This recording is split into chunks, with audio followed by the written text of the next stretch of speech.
Hey guys, welcome to the Watch Party presented by Louis V. Titan. We are going to cover all of the action from today from the HCS event and get to have a little reactions with some awesome people. I'm Nighty Night and I am here with Gary, Tools, Why Not Be Reckless, and Hops. What's going on, guys? How are y'all doing? What did y'all think about that ending? That grand finals was insane. Okay, I was like, hey, I think Inconceivable is going to take it right off the bat, but I was like, if we go to game 5, that's where I get nervous. Cloud9 are way too good at game 5s, and I was wrong on both fronts, so I'm a little bit down in the dumps on my predictions, but I could not be happier for this team. I love this Inconceivable roster. The talent there and the personality to me is unmatched on these guys. I absolutely love all 4 of them. Yeah, what did you think, Tony? Man, I thought the whole tournament was fantastic. I was at work watching, came home watching. I couldn't take my eyes off it. The production, the casting, and most important, also the gameplay was absolutely out of control. I'm a big fan of this tournament, and I can't wait for the next one. Sheesh. Hops, it's good to have you on the show, man. It's nice to be here, and I mean, wow. There are very few words that can sum up the quality of Halo that we just witnessed. Some of the gameplay was just astronomically good. I mean, I know, fingers crossed, I think we're going to speak to Bubu in a second, but he had one of the best performances from an individual player I have ever seen. I think we will ever see in Halo 5 on that Rig Slayer. I mean, it was a true pleasure to see this game. I mean, what a show we've seen. Yeah, we are just getting started. We're getting Bubu in here. We want to make sure we find out where his head's at after that big win. Inconceivable have been at the top for a while now. They've been winning tournaments, but they haven't really had their success on a championship day. They finally found it. So now we have Bubu to sit down with him and pick his brain, see what he's all about right now. I'm sure he's on cloud 9.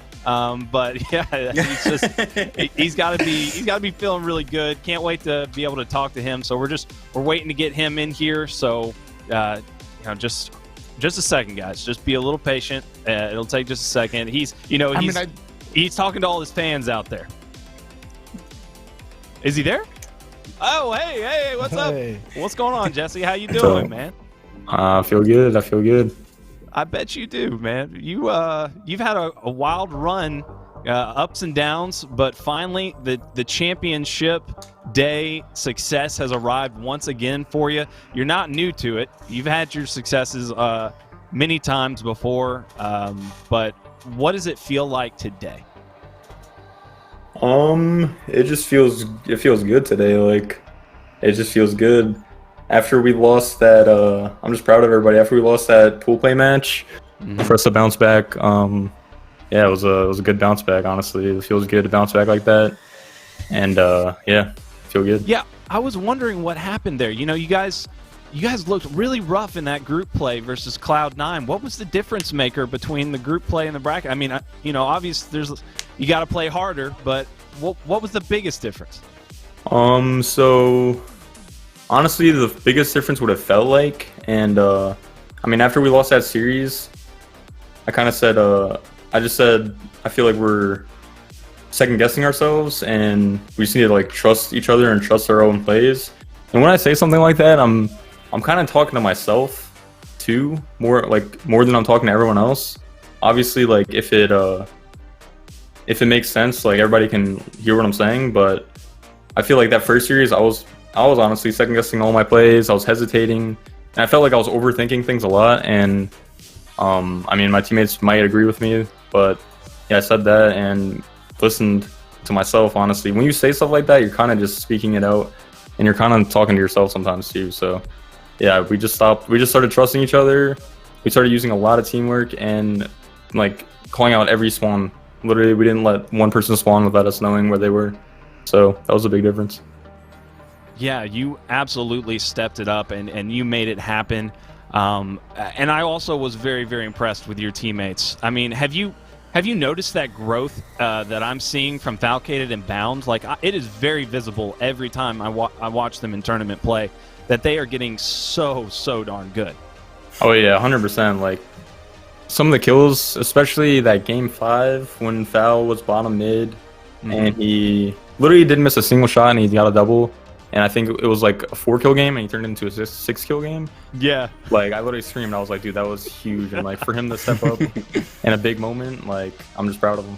And I'm proud of Bound too. He's literally getting better every time I play with him, and he's already like a god at this game. And for him to even get better, like, you know, it's good seeing that. Well, I've got to ask the question. We know that Saiyan is already with an Infinite roster. And, you know, you can't give us a name, but have you been looking? Have you been scouting? Do you have someone in mind to fill that 4th spot going into Infinite? Yeah, I mean, we're in talks, but the thing is, like, the game is still, what, like 9-10 months away or something? Sure. 7 months away, who knows? Sure. So nothing's going to be, like, you know, 100% confirmed until we get more info on the game and more info on everything like that. But yeah, we have an idea. Oh, excellent. That's what I wanted to hear. Gary, do you have any questions for my man Bubu? And we'll go around.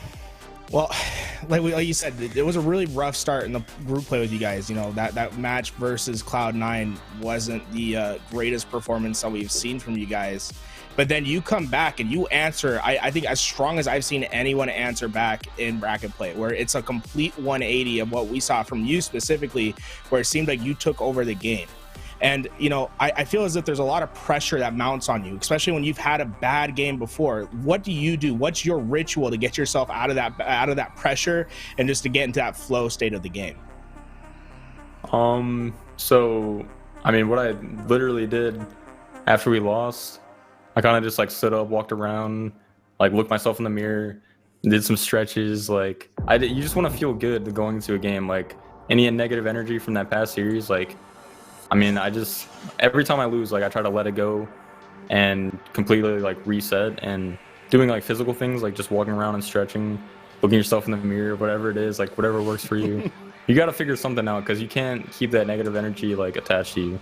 So you just got to let that go, and that's what I did, and, you know, the team played great, so I feel good.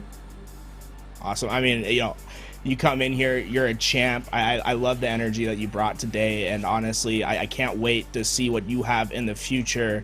And that's my next question for you. You know, we've seen you on the social media, we've seen you do some of those YouTube. I want to see the YouTube skits come back. I want the inside knowledge. When are we gonna get some more of that YouTube content? Those skits that you used to make back in the day. Yeah, and I mean, I need to get back on it, because every time, like, if you go to my YouTube comments right now, like, it's literally just the like to dislike ratio is insane. Everybody in the comments are like always supporting me, so yeah, I mean, I really need, there's no excuse, I need to get back on the grind. I actually recorded a video, I just need to edit it, but I've been really lazy, so I'm gonna get to editing that now that I'm all moved to Texas and everything. I'm settled in, and yeah, just be on the lookout. Hey man, I'm excited to see what the YouTube comes in. And then one more thing, I saw that you went out the other day and that you PB'd. I think you PB'd on your running. Can you tell us a little bit more about what you're doing outside of Halo to keep yourself prepared for competition? I saw that you're running a lot, and I was just curious as to what your thoughts were and why you're pursuing that dream, that road. Yeah, so I mean, running is just something, like, personally that I just love. I'm sure everybody has their own, like, passion outside of gaming and competitive, but yeah, it's important to, like, keep it balanced, and running is one of those things that, like, I was an athletic kid, and then I kind of stopped being athletic when I started playing Halo, and then I just wanted to get back into it. Like, about 2 years ago, I started running again, and yeah, it's just something I love outside of the game. It keeps my mind right. Like, staying busy is, like, the most important thing, or else you're just gonna, like, overthink, and especially someone like me who's, like, an introvert, like, I'll be alone. You know, you just gotta get out there and do things. So it's really one of those things to just balance out my life. And yeah, that PB I had the other day, that was real fun. I went down to Austin and met, like, one of my favorite Olympians / YouTubers, Nick Simmons, and we missed the race, but me and my friend, we ran a mile anyways, and yeah, it felt good. Awesome. Well, it's great to hear that. And I see Tony. I think he wants some questions to ask. He's been patiently waiting for his turn. Tony, you got some questions? Nah, I got a few questions. And you know what? Since you talked about running, I kind of want to talk about that a little bit. Like, you're a long distance runner, so obviously you're in very good shape. And I think, and obviously have good stamina. Does physical fitness take I guess is it important when it comes to gaming for these long 7 to 10 to sometimes even 12, 13-hour tournaments? Personally for me, yeah, but everyone's different and everyone kind of has their own ways they want to be ready. But yeah, personally for me, I think it's helped me a lot. Like running or anything, working out, it's all mental, and Halo's all mental as well. So it kind of connects with each other, at least for me personally. So yeah, I believe it definitely helps my game, and it helps me just like be relaxed and all that. I mean, and obviously running is very important. I mean, you got top 5 movement in the game, as you always like to tell everybody on the stream. 100%. What else separates you from the other pros on the circuit? Like, who is Bubudubu in the game?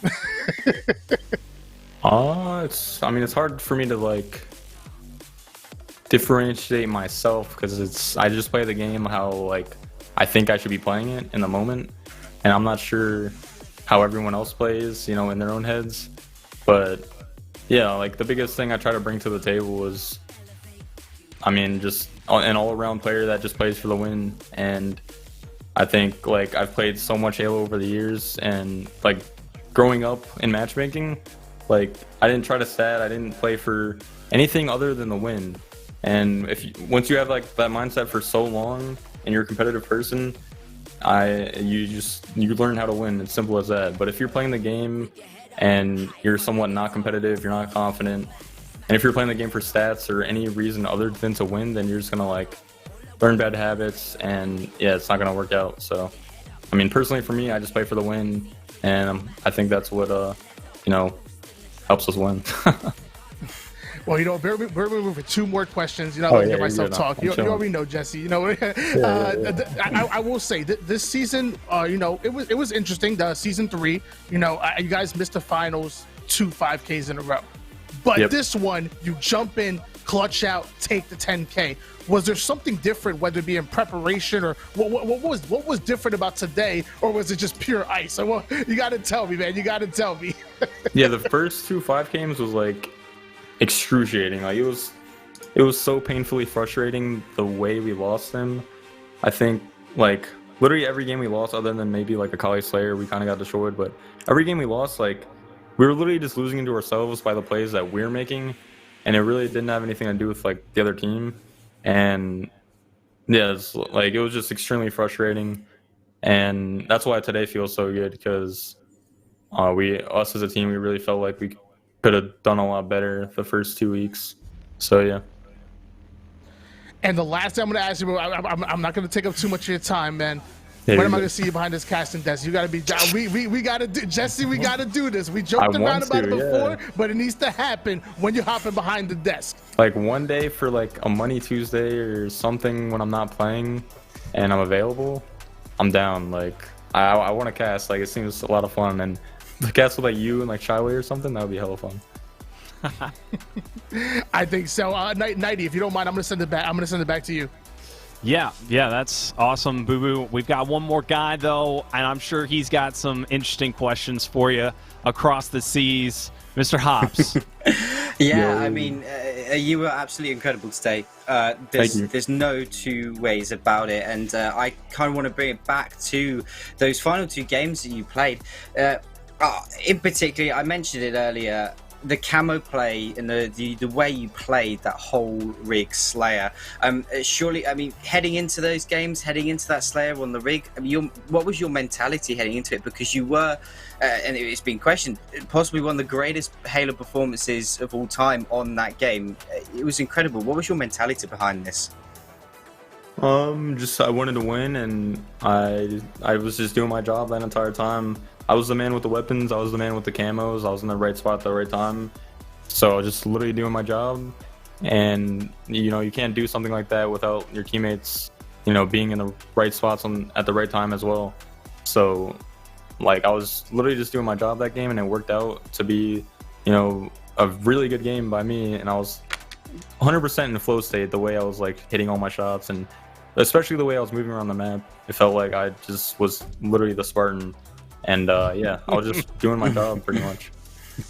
And that flow state you just mentioned, it's really interesting because in running you must have that flow state mentality that you hit, and it felt like that your whole Inconceivable roster hit that flow state. After entering the semifinals against Sentinels, were you kind of this hive mind flow state meta as you were playing through that? Yeah, sometimes it takes a little bit to get into that like rhythm, that flow state. Like, I mean, for running, as you mentioned it, like it usually takes me like 15 to 20 minutes, and then after I pass up that barrier, like I'm just running effortlessly.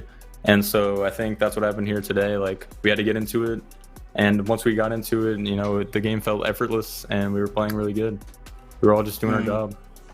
Yeah, and that flow state is definitely something you really want to achieve. And just final point, because I know we've kept you for ages and I don't want to eat up your time. But when you lost against C9 in the pool stages, was there any mentality drop? You know, you have got new guns on your team with Bound. Do you have to, as a veteran of the game, kind of have to work to keep them up and keep them in a solid mentality to keep pushing forward? Not really. I mean, they're both like pretty, you know, I'd say mentally tough. They both want to win just as much as I do. And yeah, everyone on that team, I think, just did a really fantastic job at resetting. I mean, we knew it was just pool play. It didn't mean that much. Like, we still had the bracket play to play. So I think we all just forgot about it. And yeah, I don't think there was any like extra pressure for me to like get them into. I think they did a great job, and they're like right there. So, well, I mean, a huge GG's all around, and a massive congrats to a deserved win. I can't wait to see you guys perform in the next tournament. I'm sure you're going to come out swinging. Oh yeah, it'll be fun. Bubu, thank you so much. Do you have any last words that you want to say to your fans out there that's tuning in? Not really. I mean, it was a good day of Halo. I hope everybody had a good job or had fun watching. And yeah, it was like, just very excited for Halo Infinite. Hopefully we can get some news on it soon. But until then, yeah, we'll be on Halo 5.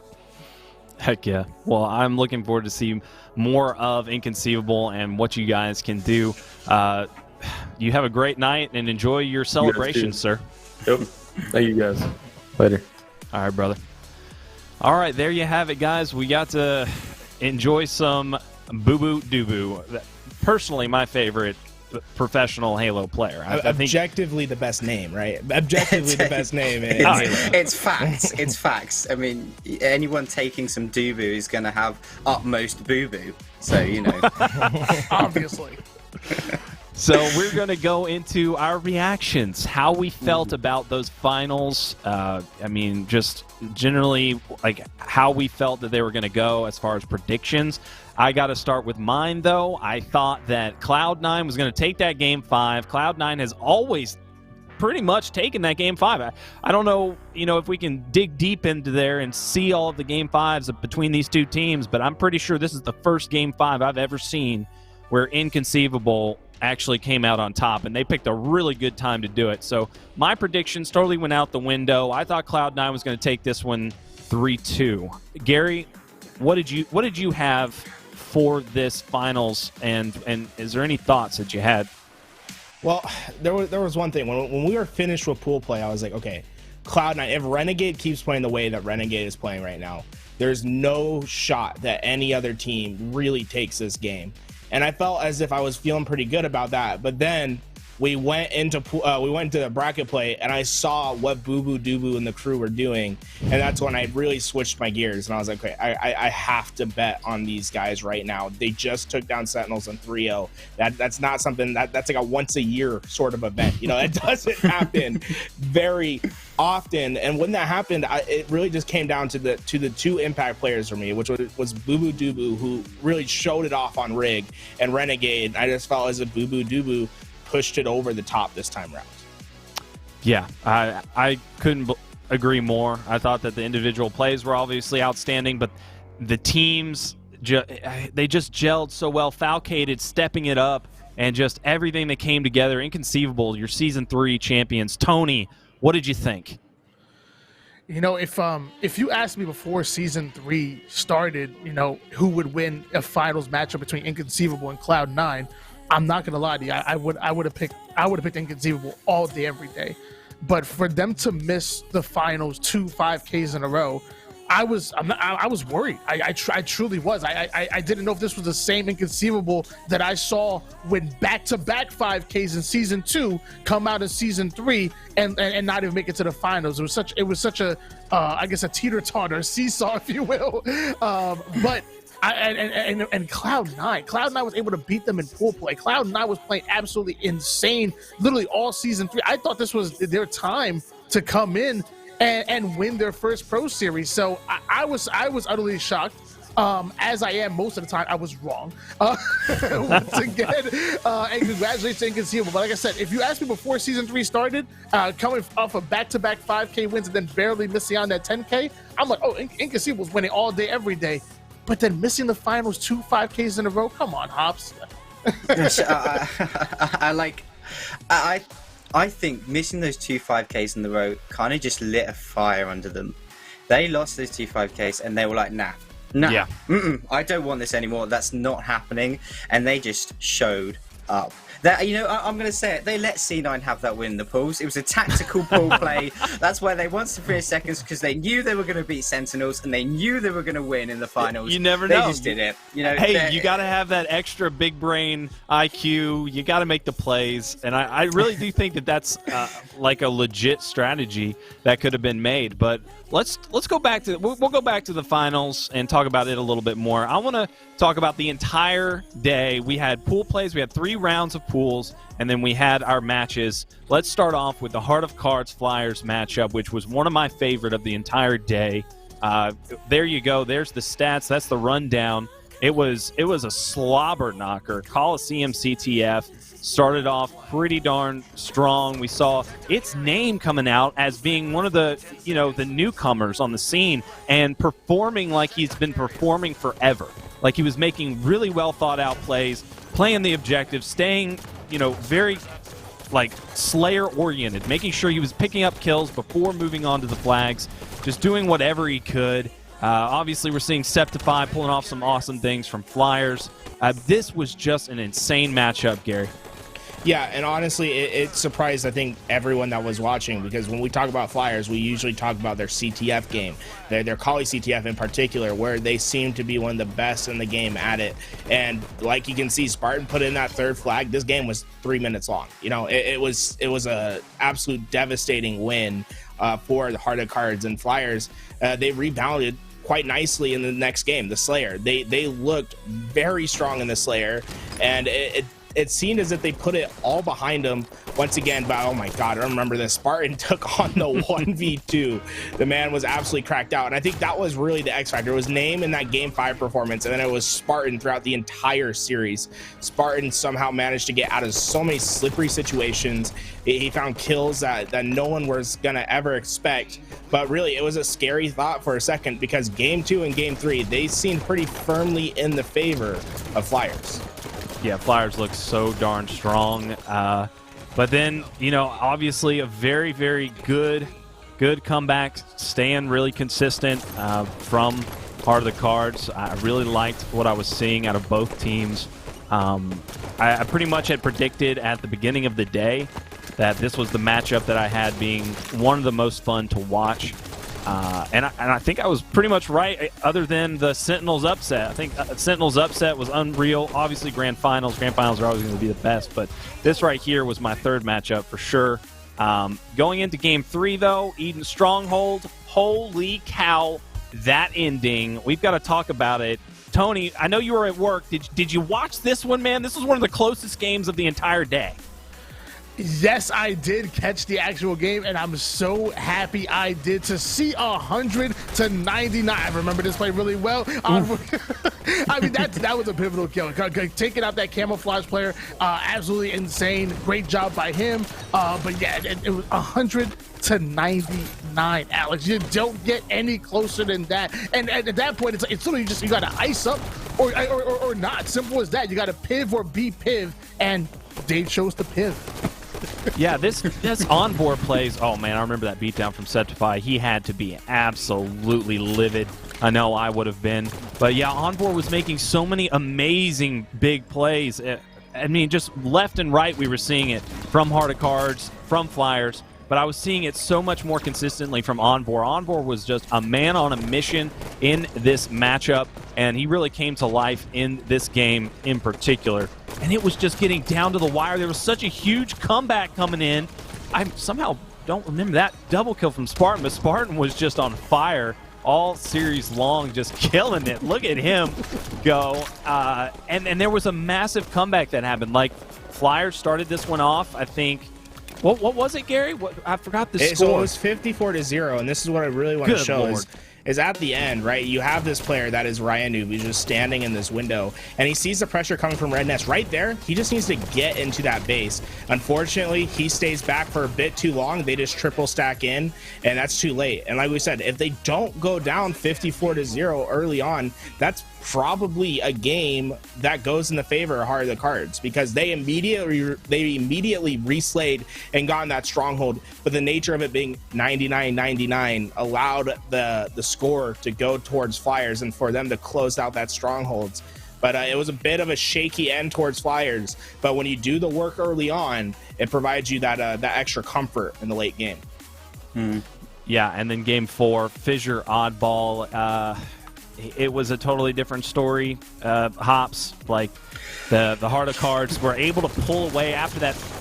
They were just, I mean, you can't, it's hard to come back from that. 100-99, I mean, when you're that close. But they had a job to do, and they made it happen.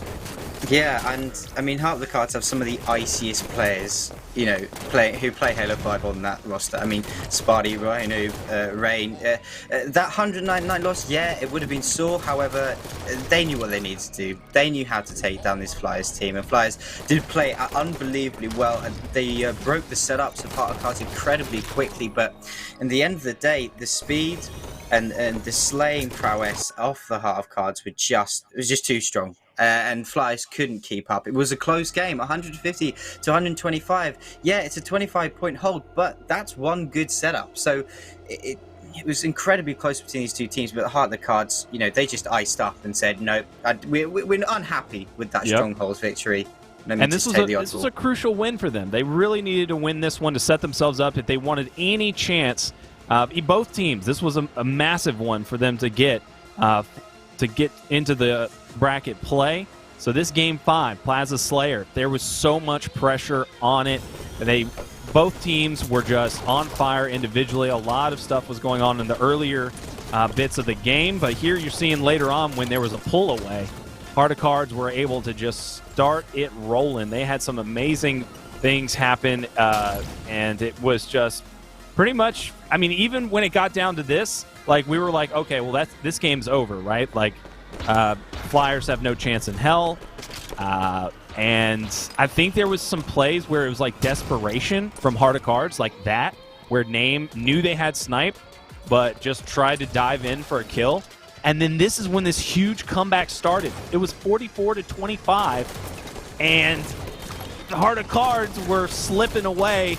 But Flyers were clutching it, man. It was it was teeing up to be one of the greatest comebacks ever. However, Heart of Cards, they just denied it. And as you said, I think it was a moment of desperation. They wanted to close this game out, but in Halo 5, you can't close a game out. You can't get a kill really unless you're constructed and working well with your team. And flying out like they were doing enabled that comeback. But in the end, they did regroup and were able to close it out. But it's just that sort of moment, just display the key that Halo 5, you got to play as a team, regardless of how good you are. Look, you know, it's just look at this, 45-49, and it's a trade. That's a trade that Rhino gets. No, you know, if it would have been 49-47 if he got away with that. 49-47. There's no telling what could have happened there. I mean, I can tell you right now what would have happened, 90. In fact, if we go back to that last clip, that would have been a devastating loss for Heart of the Cards if Ryan doesn't get that trade out, because we saw all the players died towards Plaza. That would have been a 4 down. They would have had the loot spawn control. They would have had blue control with onboard being in there. All the next spawns would have been at the lift/hotel area. And that is just a hard spot to fight out from, especially because you have a height disadvantage. You have very bad angles from that spot. 100% in my mind, Flyers makes that comeback. I mean, look at it right here. You can see the radar on this back pocket. They were over towards the loop and into the backyard. And like, if they find that kill, it's 100% done, right? Because Spartan dies right here. You see all those players from Flyers blocking the LR. Ryan Noob, if he doesn't get this kill, onboard just stays there in the blue room, blocks those spawns. They're all trapped at nest, and it's game over. I'm curious to rewatch that clip actually, because I felt like a nade went off next to Envor to kill him. I don't know exactly, but I don't know if my eyes deceived me, but I don't know if a team nade possibly looking to help out Envor with that kill, killed him as well. But, you know, regardless, Garrett's right. Envor gets that clean kill, Flyers, they take that. Yeah, and this is still a round one that we're talking about. We're going to move on over. Inconceivable versus Bubudubu. They had a quick one. Bubudubu, they didn't have much of a shot, although the strongholds looked pretty good. Maybe that CTF game was, you don't know how long that went, but the Slayer was pretty much one-sided. We've got one clip from that one, from Bubu's stream. In the stronghold where it looked pretty close, and look at that. The score was pretty darn close there at a pivotal moment. So Bubudubu, hats off to them. We kind of saw that energy out of them so many times before when they were no ice. They're right there at the doorstep. They're in the top 8. They're doing big things against some of the best teams. It's just a matter of time before they start to learn what they're doing wrong and where they can improve to really fight back against the likes of Cloud9, Sentinels, Inconceivable. I think they took games from Sentinels. They took a series from Cloud9. So this is pretty awesome to see that they were able to do this in a Stronghold. Stronghold is one of the toughest game types to be good at. Bubu with the ice right there, taking out 2 people at once. That was fantastic. But yeah, easy money there for Inconceivable. Let's move forward to the other matches going on in the same round. Sentinels taking on KCP. This was on the main Halo. And Coliseum CTF. Oh, baby. I was casting during this, so I missed a lot of this action. And this sounds pretty good. 3-0 in favor of KCP. What? Garrett? Help me out.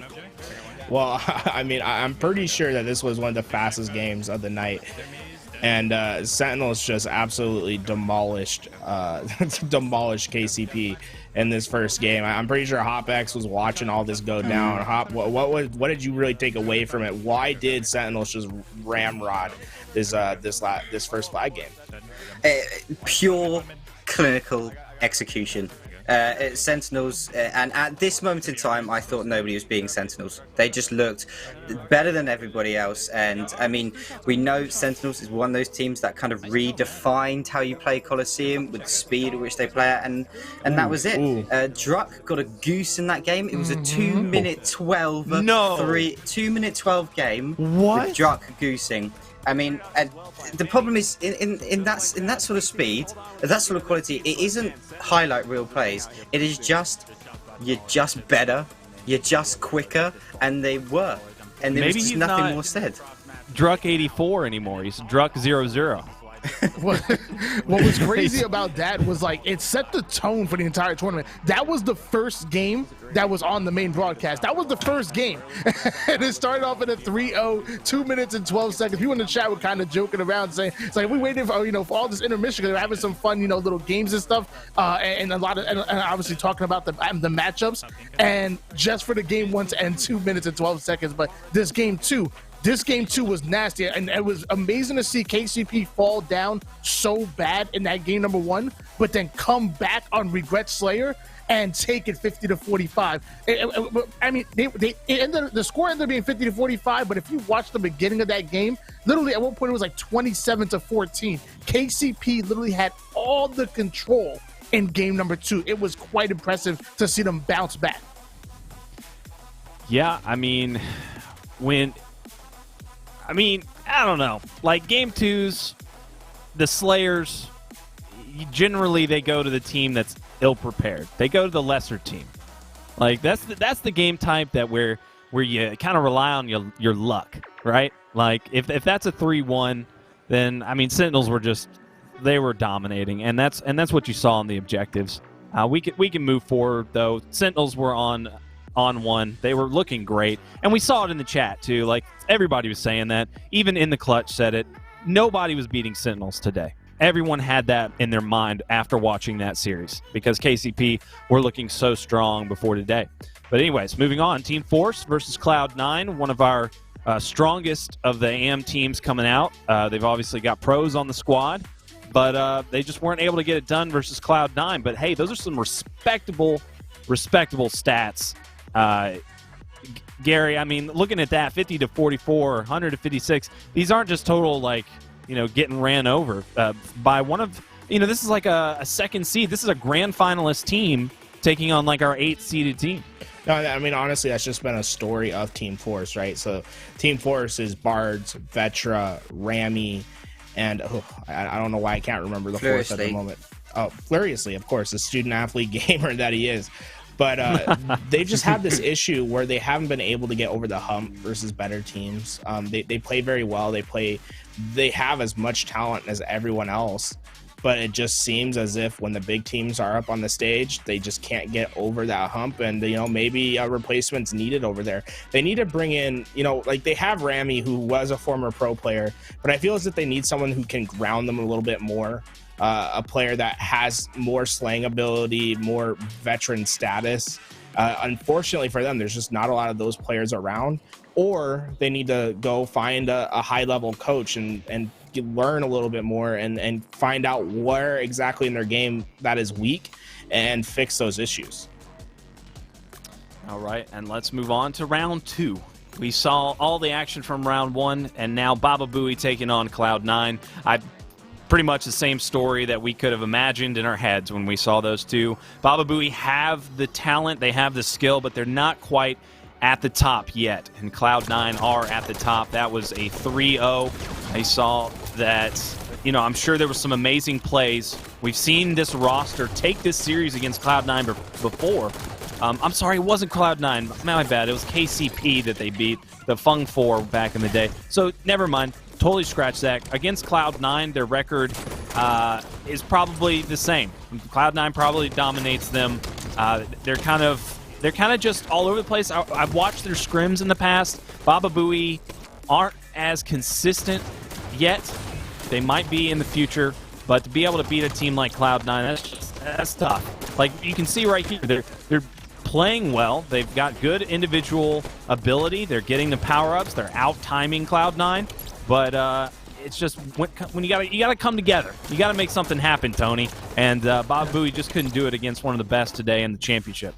And nothing against Bubudubu whatsoever, but this was not the time to play against Cloud9. Like sometimes you can catch Cloud9 slipping. When they're not practicing as much, when Renegade is not getting into him because that he's unhappy with the fact that they weren't making finals for quite some time. And even I'm not even just Renegade. This whole roster, this whole roster is built to first place or bust. They have that been there, done that mentality. Even Penguin, who wasn't on that original Splice roster. So for Bubudubu to run into this squad again, they were practiced. I saw Eco and Penguin dual queuing Team Arena all the time, getting that chemistry, getting into that final form, and obviously Renegade coming in, he's just gonna do his thing. And even Stellar was playing a bunch. Not on stream, but still, I saw him on other people's stream. I saw him playing high level 2s, money 2s, even getting into 8 lobbies as well. This Cloud9 was destined to make finals and even first place. They wanted to get that first win, and Bubudubu was just in their way, Alex. Yeah, I mean, those are respectable scores as well, though, as far as the oddball is concerned. 93, we saw an unreal game. Oh my God, JK. I remember those came out of nowhere. Let's see that one again. He lined him up so perfect. I mean, he was ready for that player to come around the door. Boom. headshot, and boom, that player ran right into it. Easy, easy, easy. And then the OS was in the hands of Exodia, so that's something I didn't notice, was that Cloud9 was grabbing a lot of power-ups this game, and it seemed like, oh my god, I remember this play. Oh, absolutely dirty. Wait. Let's see it again. Sit down. Do not touch me. I'm Renegade. I'm the world champ. This is what I do. This man had an unreal day. I mean, he was absolutely focused and just ripping heads. That's the killing spree, and this is my favorite one. My favorite. Bam. Bam. He don't miss twice. So I mean, this was definitely, the oddball game was definitely the game for Bubudubu to take off C9. You know, C9, oddball being one of their weaker game types. I was almost expecting Bubudubu to win this game type, but I mean, Renegade just decided to just produce an act of God and be like, I don't want to lose anymore.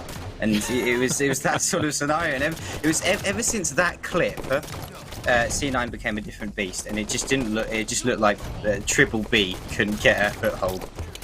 God mode indeed. Renegade was activated, but it did really come down to the wire here. We were seeing some good stuff and a really good effort from Bubudubu. So they played well in their championship, showing that they deserve to be there, and hats off to them. But moving on, in round 2, we have Heart of the Cards taking on KC Pioneers. Now, looking at that stats, ooh, Stronghold rough. Slayer, okay. Oddball, rough. Gary, what do you think just looking at those stat lines? And it just shows how far ahead, the top 4 are from the bottom 4. And Kansas City Pioneers, they really didn't break a sweat whatsoever this entire series. They came out strong on the strongholds. They played together as a team. Obviously, when you have players like Ryan Noob and Spartan, they have the slaying ability to keep up in the Slayers, but the teamwork it doesn't feel as if it's there yet for that roster, and it led to a pretty quick demise. And honestly, the oddball, it looks closer than it really was. KCP just looked absolutely dominant. But let's rewind that back, because that is the highlight of the tournament, is this 360 montage style no scope that Sparty McFly bops right there on Soul Snipe. I mean, talk about playing the snipe in style. Dude, that is unreal. That is, I mean, the 360 and to be able to pinpoint the headlight. Oh, man, that was fantastic. It's good to have Spartans. I didn't realize trick shotting was a big thing in Halo. Well, you know now. I can imagine the comms being like, "I'm about to play the ball," and Sparty's like, "No, milk the time. Hold on 1 second." Wait a minute, I got some things to do. It is good to have Spartan back in the action.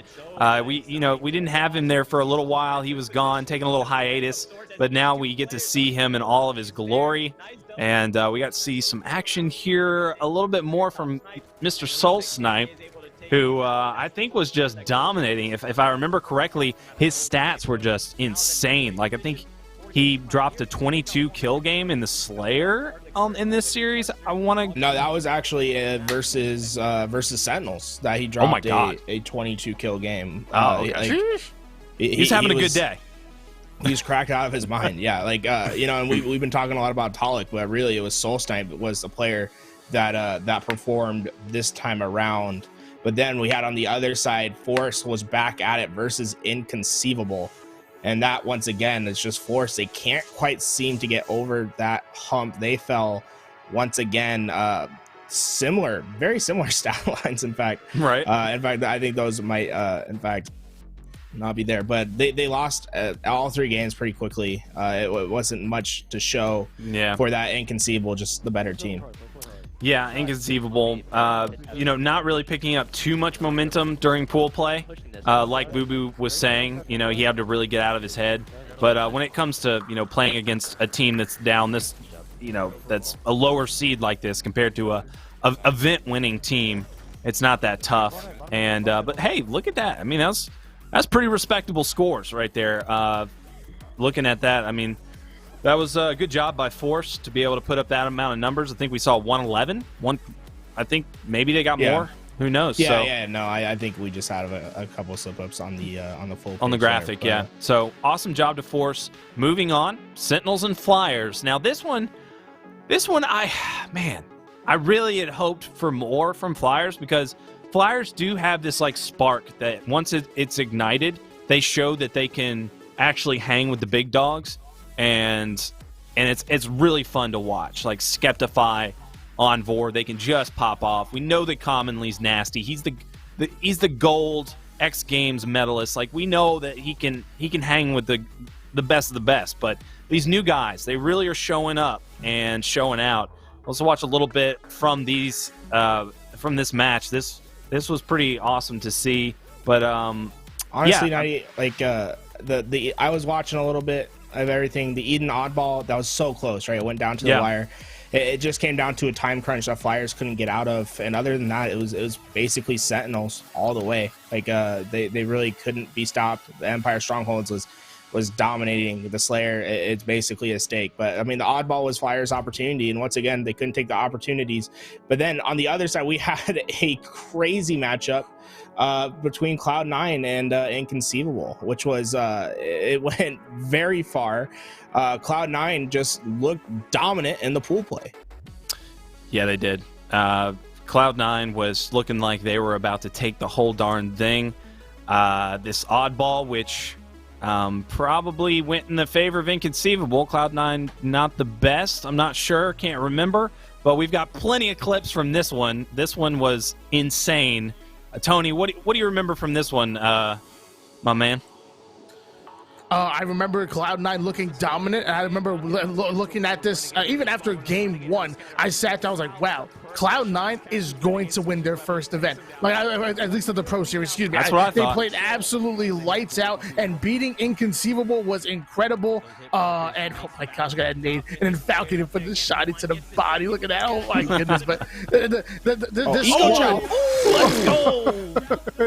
This squad played rewind on that. crazy. I got to get a rewind on that. That was beautiful. Falcated was insane in this game. He had 2 triple kills, and I believe they were back-to-back lives that he got these triple. That being the first one, and I don't know if we have the second one, but in this game, Falcated was the guy you wanted to watch. You didn't want to come across him, and he controlled the scatter shot so well. He was always in the right position for his teammates, providing that support. And I mean, this triple kill in itself, the shot, and it's against Stella as well. I mean, Stella Rain, he's not a walkover, and the challenge, the confidence to take that challenge. What a beautiful triple kill. I think Beast Controller died right there. To be honest, when he was one shot, I don't know why he was sitting out Tower 1 just standing there. Like, I don't know if his controller died. Hey, well, once they're both one shot right there, you got to pivot or get out of there. Like, the last thing you do is stand still and take it. Come on now, Stella, you know this. I like that. That's a good words to live by. Remember that, y'all. Piv or get out. Renegade, excellent objective work out of him. And like y'all said, like Cloud9, we're just different right now. This is what Bubu was talking about. He was like, man, I felt there was a negative vibe after this series. They thought that they had this in the bag. Falcated. Everything we're watching is just Falcated. This is a Falcated montage right now.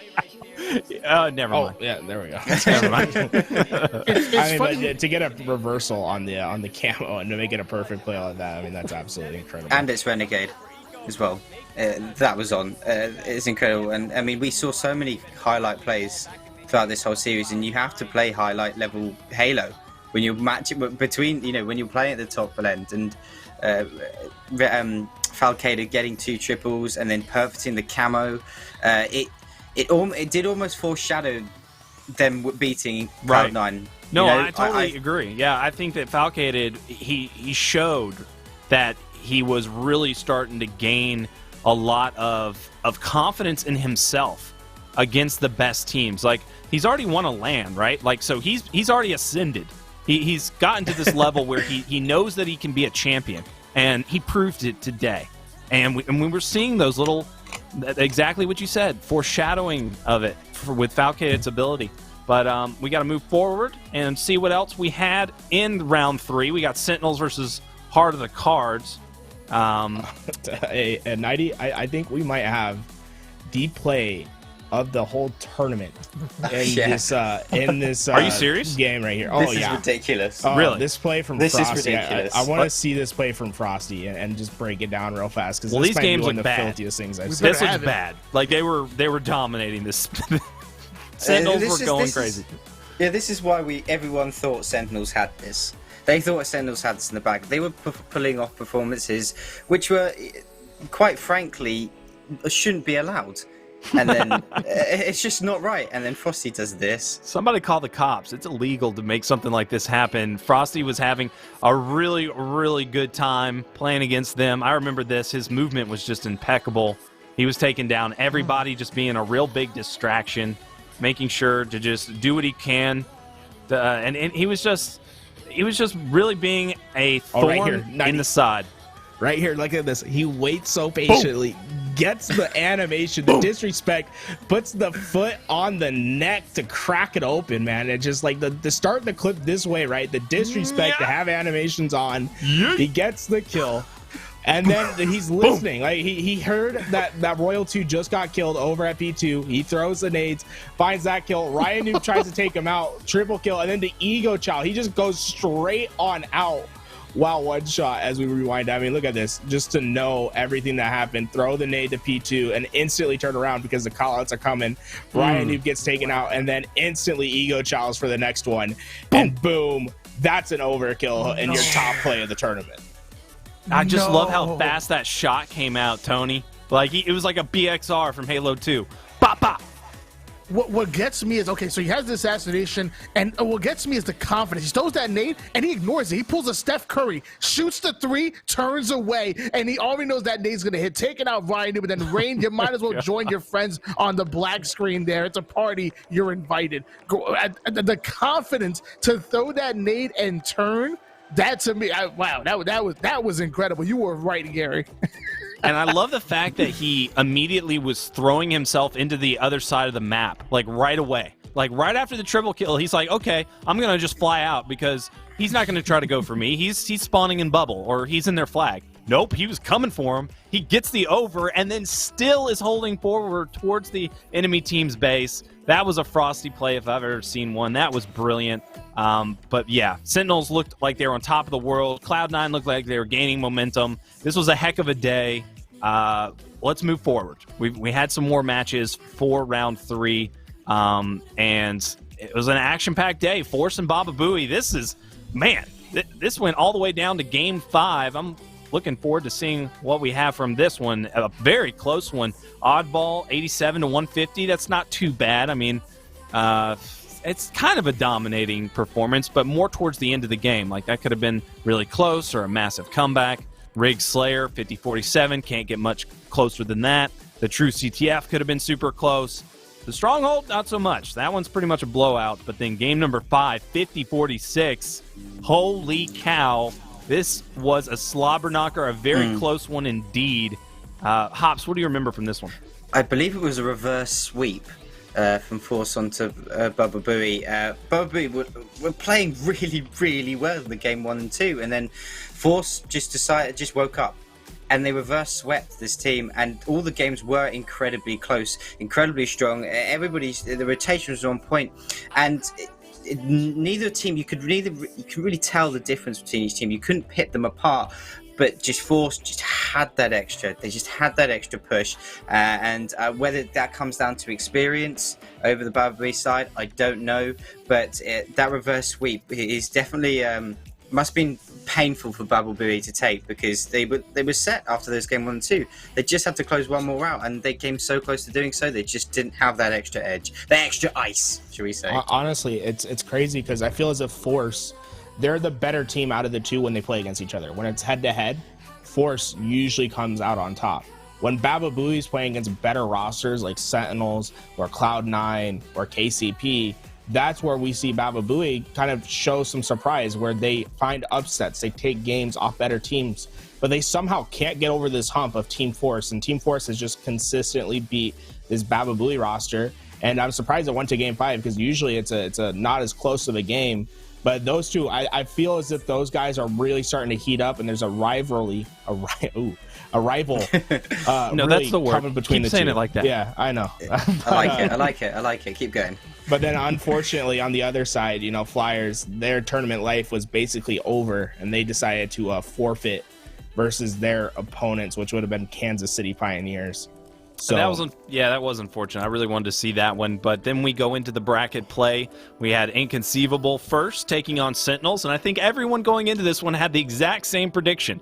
They said that Sentinels looked incredible, so Inconceivable did not, and that Sentinels was going to take it a 3-0. I had the 3-0 in my mind. I said this was going to be a domination from Sentinels. I didn't even follow my own rule, the rule being that Inconceivable has Sentinels' number. And they really have never matched up against Sentinels in a bracket play on championship day yet.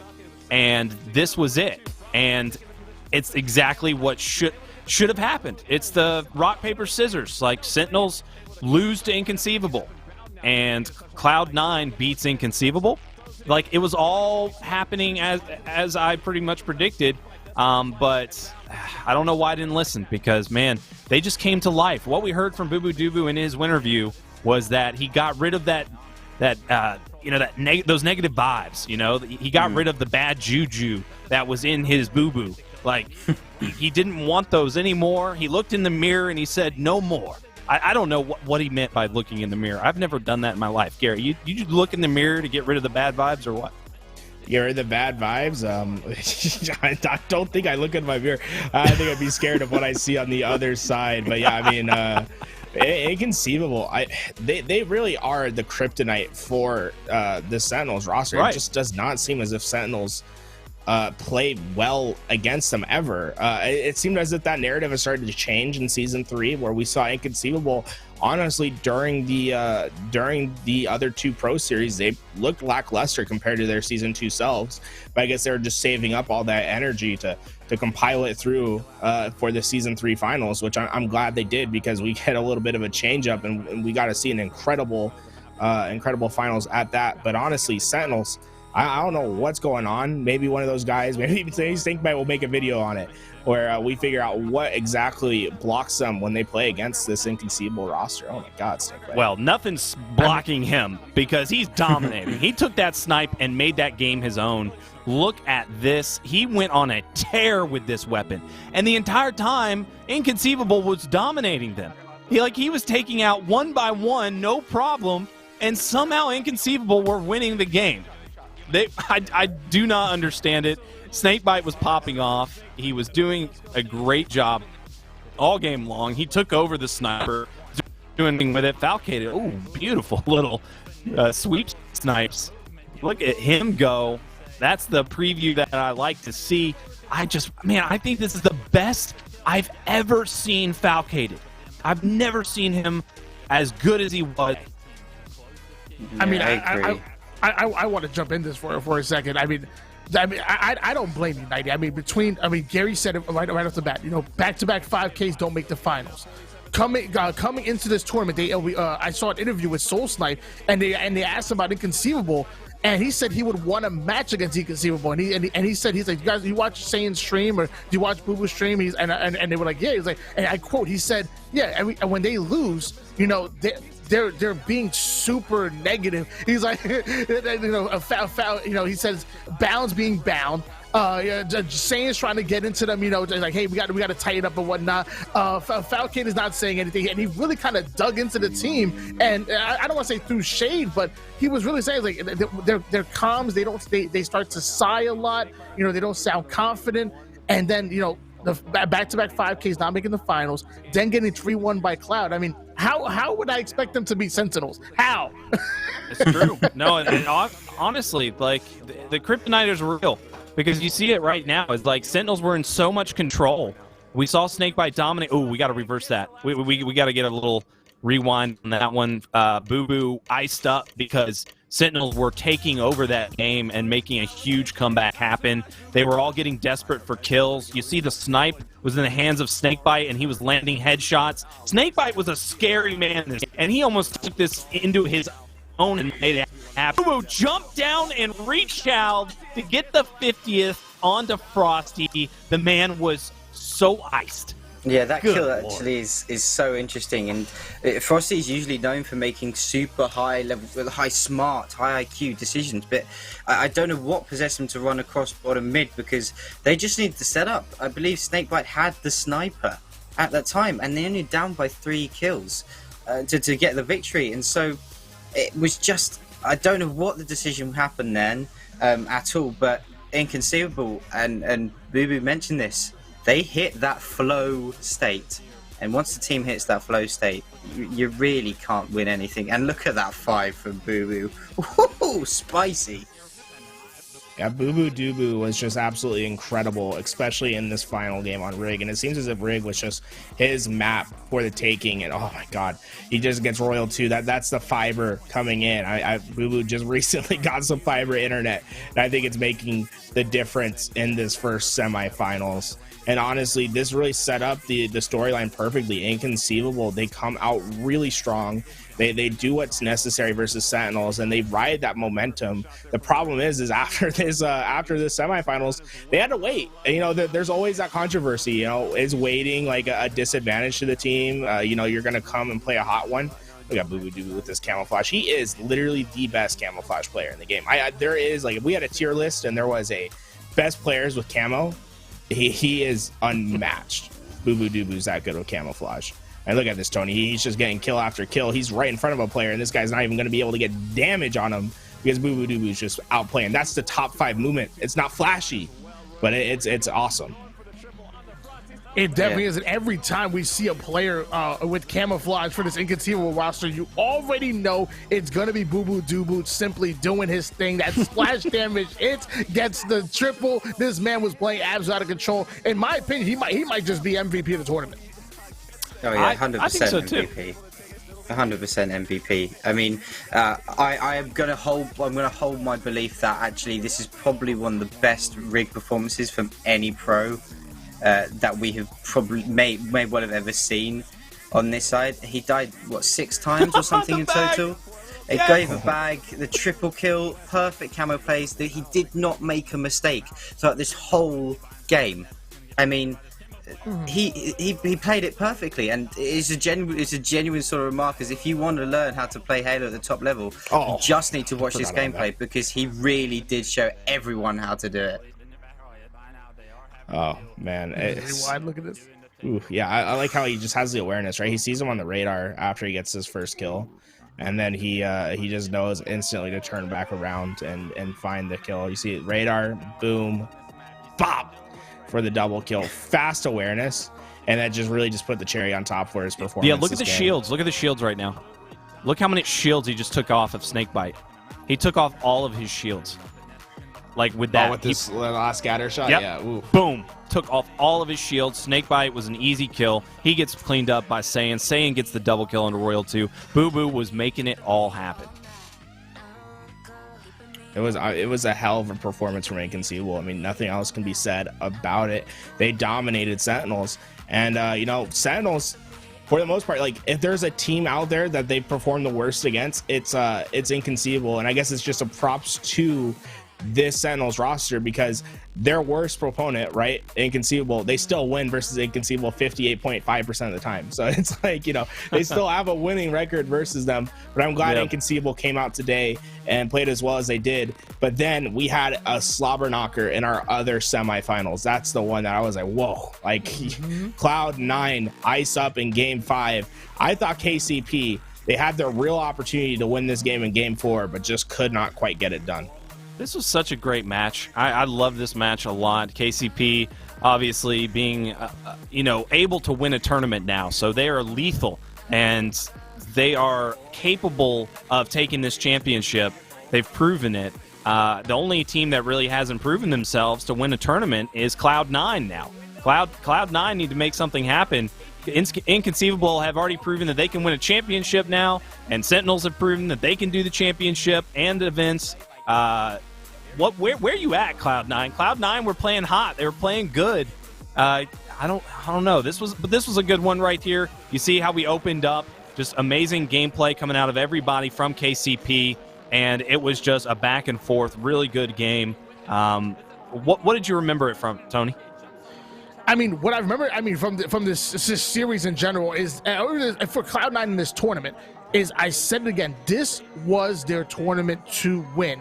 You know, there's the Fantastic Four. It's Sentinels, it's KCP, it's Cloud9, and Inconceivable. They beat Inconceivable in pool play. They beat KCP in bracket play. Sentinels got knocked out before they met them, so they already beat two of the four teams. I was told the other three teams in the Fantastic Four, the other one they didn't even have to match up against. This was their tournament to win. I don't want to call it a choke. I don't want to say that. But I will say they needed to step up. Luckily, there's one more 10K in season 4.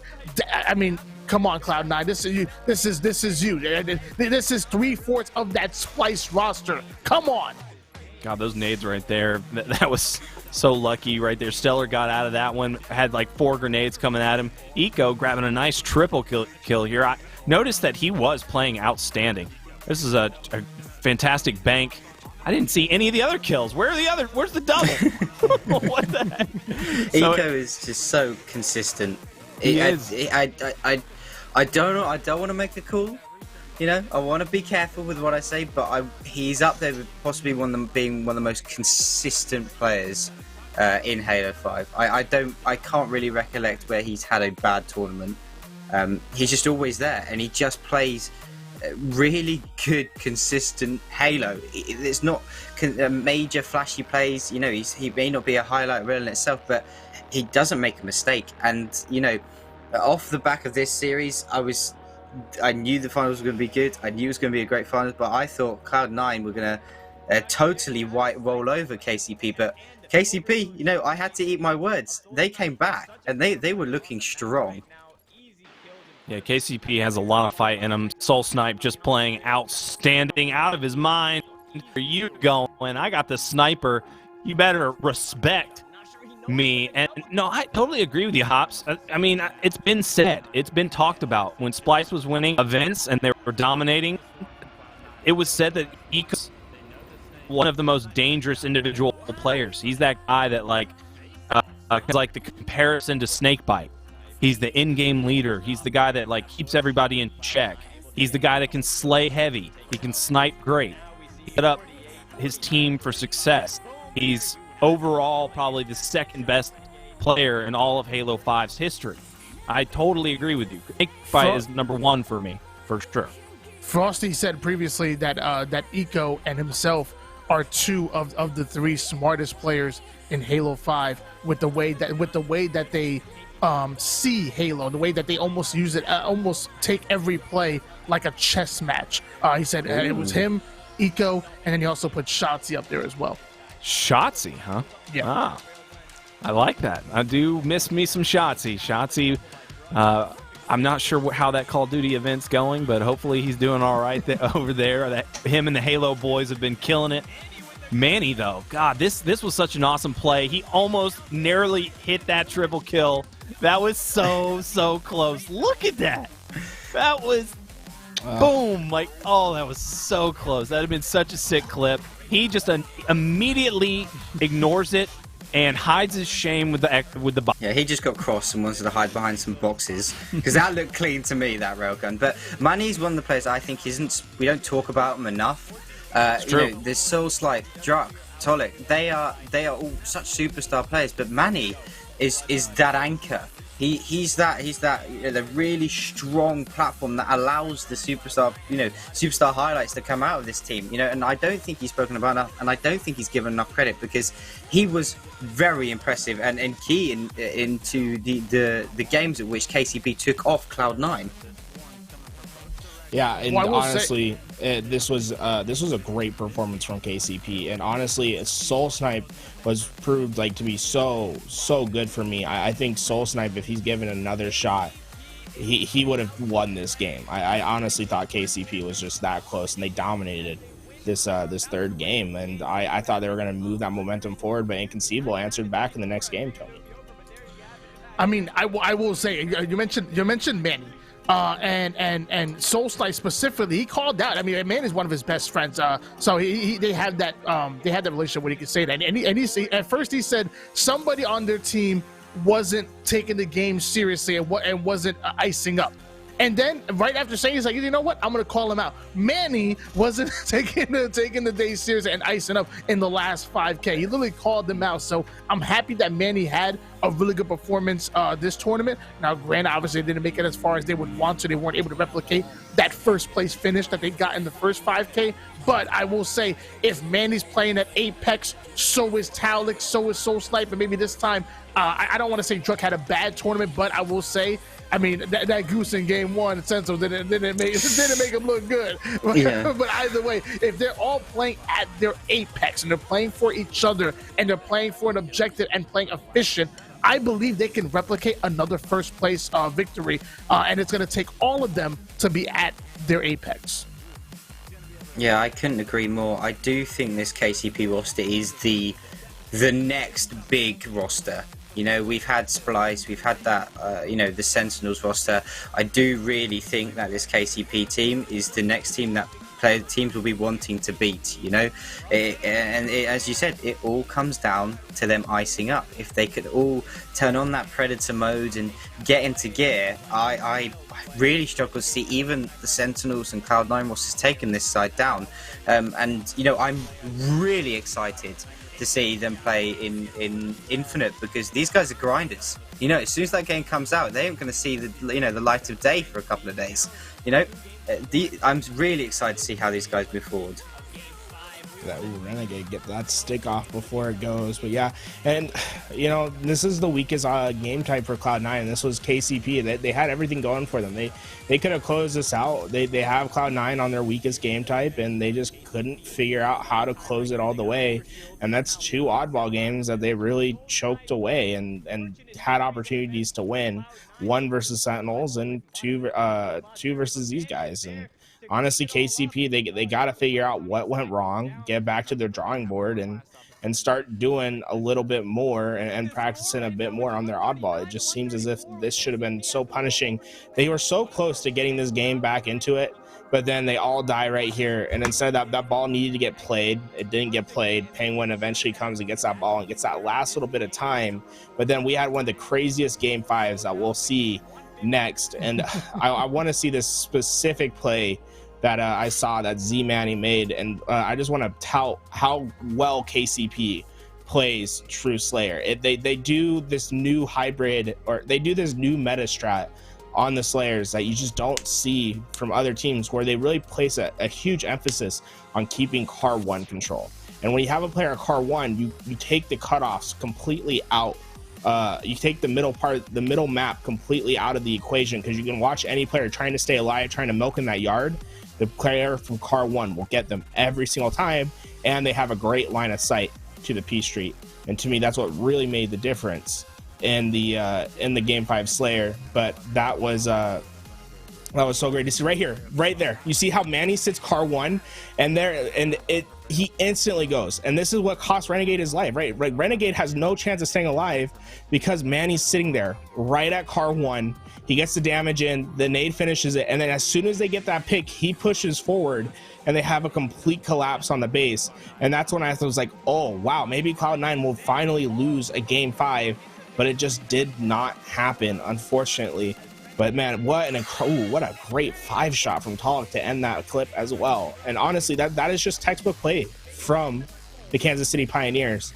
But then when we always talk about it, Cloud9, Game 5, they clutch up almost every single time.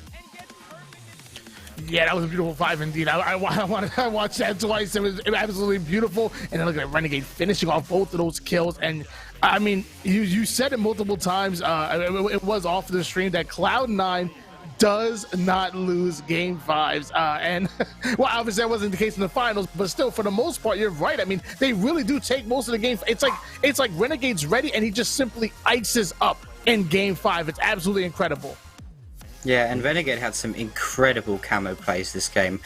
He went full Matrix in one of them, and I don't know if we'll see it if we got a clip of it, but he was just making KCP so uncomfortable. And KCP, as we talked about, they have that kind of off-meta hold of the game. As soon as they get a pick, they collapse, but holding that car one. But Renegades just made it so uncomfortable for them to do anything on this map with that camo, and it comes down to that old, the old thing in any Halo: if you aren't controlling the power-ups, you're not going to get the win. And I actually think that's probably what KCP lost with. We see there, Renegade winning a huge, crucial one-on-one against Manny, got that camo, and as I said, you've got to control the power-ups if you want to win a game in Halo.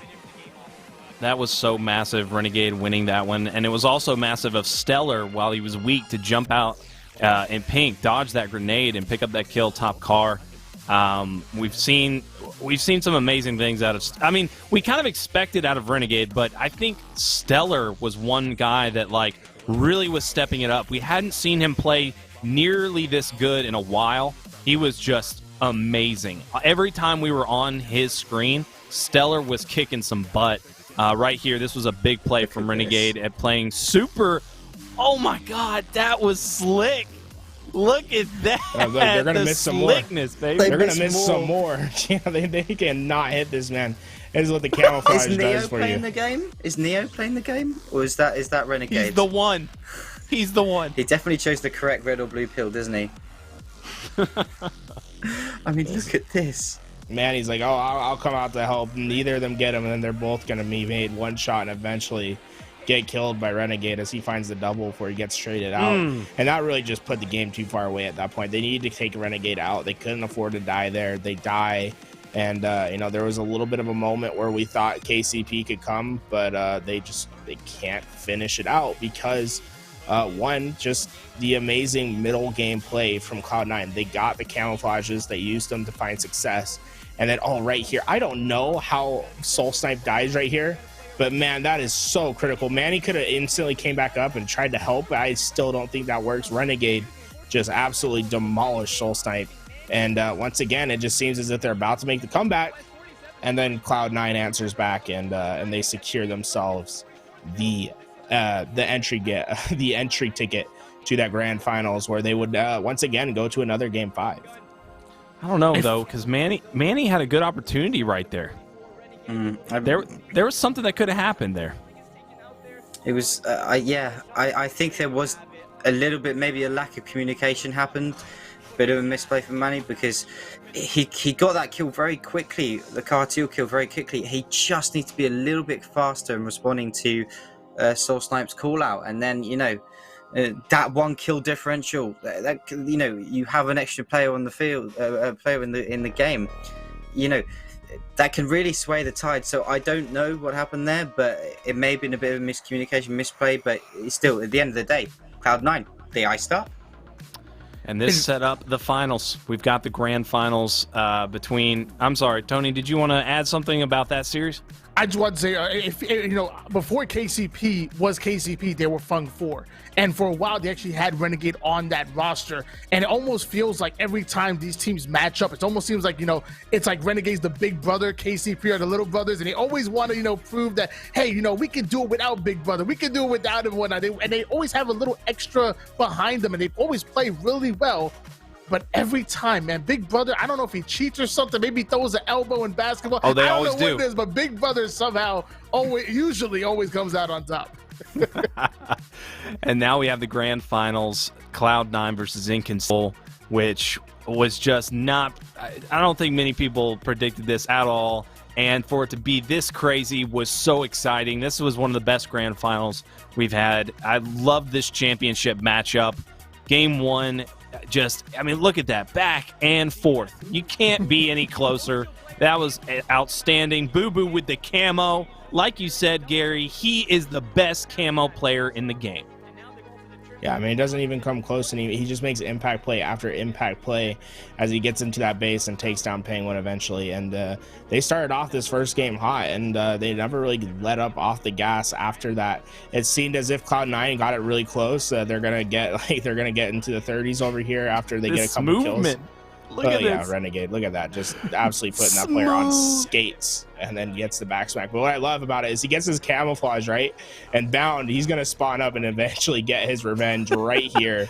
Bound gets right behind the camo player and gets the revenge. Renegade, I don't think he got one kill with the camo at all. Like, Nope. he caught the camo, and Bound was like, hey, you don't do that to me. I am the movement master. Gets behind him, gets the back smack. But after this, right, we see Cloud9 are scoring right now. After they let go of this stronghold, they don't score once again. Really? Oh yeah, yeah. Oh, they didn't, did they? Gosh, They might got, like, inconceivable. 3 points. I do not believe they scored. They do. Yeah, they got like 3 points. It was not a great look from them in the second half of this game. Just a dominating performance from Inconceivable in the first game. They were just all playing lights out. And honestly, just incredible. Game 2, though, Cloud9 brings it on back, dominates that Slayer game 2. Just tremendous. That's a 50-33 spread. Let's see what happened in that one. We got Saiyan with the snipe. Saiyan was just hitting some crazy stuff all day long. No different here. He's going to go in. A really good start for them. Stellar playing outstanding today, though. Just being able to grab these crucial kills and get themselves back into this one. But right on back, Inconceivable get back into it. But they only get 8 more kills in this game. And that's it. From this point on, 8 more kills, and then they're done. That's pretty crazy. But I guess this is it right here. I mean, to lose in a dominated fashion and in game number 1 and to have the mental fortitude to bounce back in game 2 and really put it right back on the opposing team obviously shows that Cloud9 has that been there, done that mentality. They have that championship pedigree to them, and I say it over and over again. This was their tournament to win, and times it looks like they were about to. Look at that, Eco just peeling his head off. Yeah, you can't say that Inconceivable didn't earn this win. This was a well-earned win. They played against a very hot Sentinels, and they played against a very, very good Cloud9. This is one of the best tournaments I've seen Cloud9 have. So this was incredible for Inconceivable to come out on top today. I think there might be some haters out there that say things about, group play, not having double limb. There might be some people saying that, Sentinels didn't have lethal. But who cares about all that? Because Inconceivable absolutely earned this victory. They earned this crown. They have the belt again. They're not only the belt holders for the LAN events. They won the last LAN, Fabricated in Bubudubu. They also are the whole championship. They are the current kings of... Man, this was incredible. But this game, too, is wild as heck. Yeah, I mean, the game 2 went down for Cloud9, where they just started to run away with it. But then the story changes in the next game after this final kill. It was Inconceivable dominating on the oddball, once again taking advantage of that weak spot in Cloud9's game where they really just cannot compete in the oddball. It looked all Inconceivable in our third game as we saw them just come out early and strong. Yeah, and what I find really interesting about this is that all the games were hard fought, but none of the scorelines really reflected how close the games were.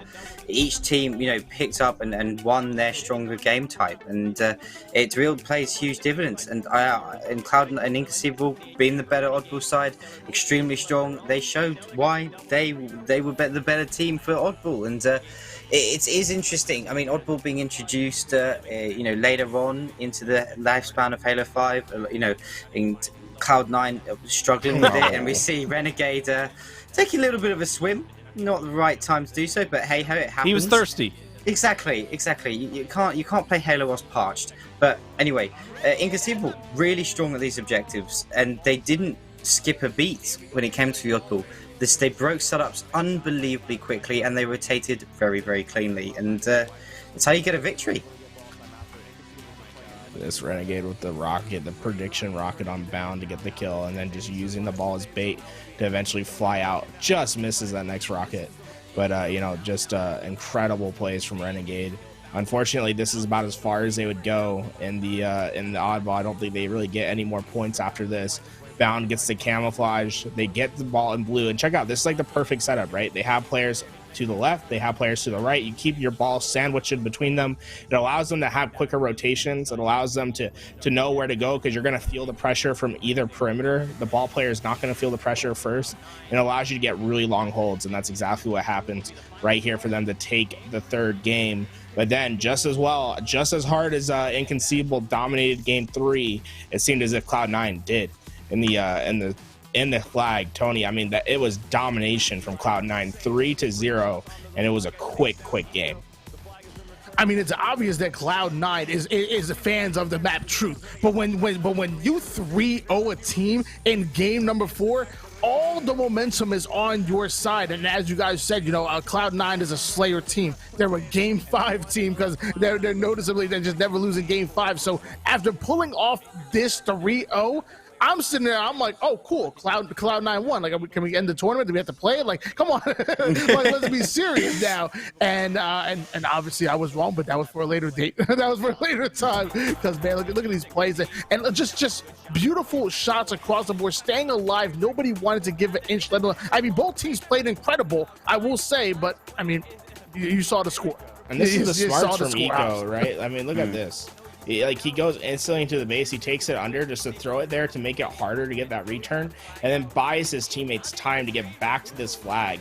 And the time is what was really necessary, because they can't get it in right away, right? That cap would have been there if Eco didn't make that play. Eventually his team comes in, they reslay Renegade with a massive double kill and the return, and then the eventual counter cap to go with it. I mean, Eco, he doesn't get a kill, right? He didn't get one kill, but he knew that he was the last player alive. He knew that what his responsibilities were, and he knew he was the player to execute.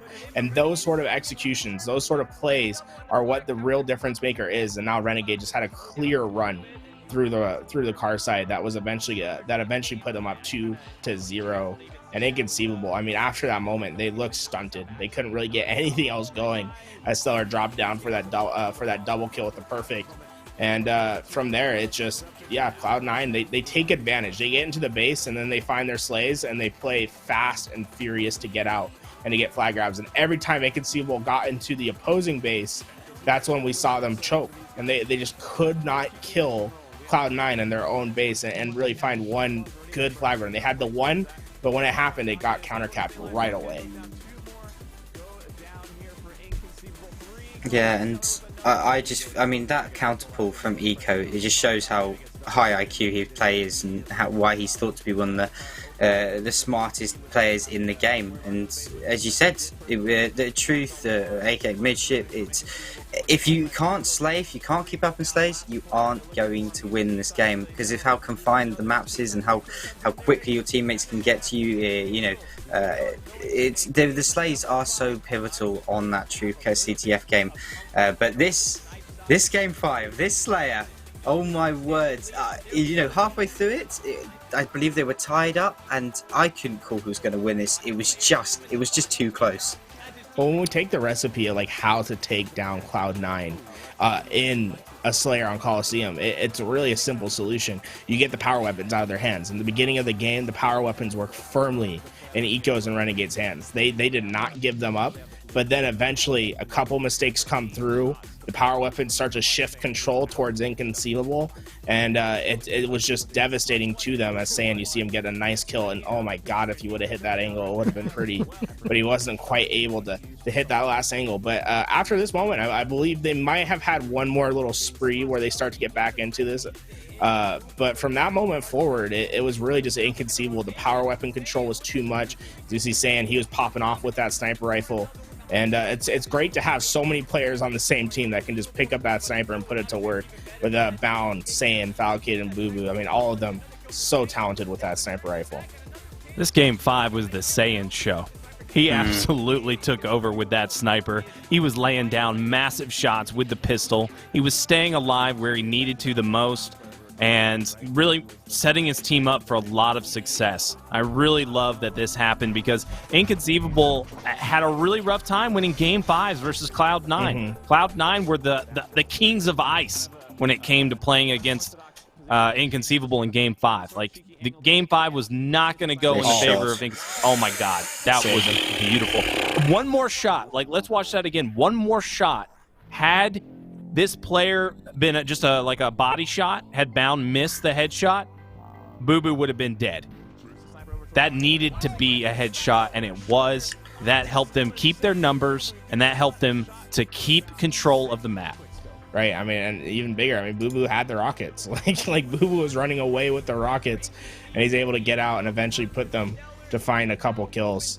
And once again, it really, Cloud9, after Saiyan got that first sniper rifle and put it to work, they never got it back. And that's how you stop this Cloud9 roster on this map, is you don't let them feel comfortable. You don't, like, even just get them off the map, because make them fight you with pistols. Because on this map, they seem to struggle with it. They really like to set up around the power players and let them go off. They put the game into Renegade's hands, and that's what Inconceivable did. They stripped away that opportunity. They said, hey, we have our own main slayer, and saying he's going to take over this game. Renegade was essentially pushed out, and I love these angles. Frosty, really the one that started this trend of moving that sniper away from the snipe side and creating opportunities over on rocks. And that's how Inconceivable became our champions in the 10K. Absolutely incredible series where it was firmly in each team's favor, but it was back to back, right? We didn't see like a close one game, except that game 5 had close moments, but it really showed that both of these guys are giants, and they're just swinging, slugging each other, looking for that knockout blow, and it just happened to come from Saiyan Snipe in game 5. Yeah, Saiyan had an incredible performance. I mean, he had a 1.32 KD for the day and an average kills of 14.6 per game. I mean, if you're heading into a game 5 there, you want a teammate with that sort of stat line on your side. And Inconceivable, they just swung harder in that last game. They just swung harder. Back and forth action. Both teams showing why they are the juggernaut, two of the juggernauts of Halo 5. But in the end, Inconceivable, they had a bit more of an iron fist than Cloud9. I mean, It doesn't take a genius to figure out that, when you're playing Halo, if you control the power-ups, if you control the power weapons, you're most likely going to win the game. I mean, it doesn't matter how many pivs you're winning. If you don't have those rockets in the hands, or the snipers in the opposing hands, especially a magician like Saiyan, you're not going to have a good time. Inconceivable knew that. They iced up, and you're even looking at stats right now. Look at 90. Break it down. That's insane. I mean, all of his entire stats have been lower than what he was able to do today. His average kills pretty much sitting around the same, but if you look at the KD ratio, it pretty much just tells you the story. 1.39, 1.32 in one tournament performance, one pool play performance, he goes 1.32. That is nutty. I just that is insane. I cannot imagine. Like, we had so many MVP performances today. It could have been Saiyan. It could have been Bubu.